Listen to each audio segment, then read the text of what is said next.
имамдар расында да сіздер білесіздер ғой, Қазақстан мұсылмандар діни басқармасында былтыр Аллах деген сөзге байланысты фәтуа шыққан.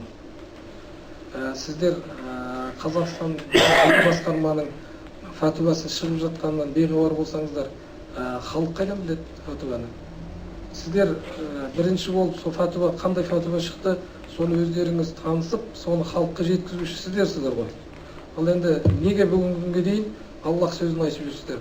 Алла деп айтылды ғой. Фәтуа шықты. Аллах деп айтуға болмайды, Алла деп айту керек деп. Сондықтан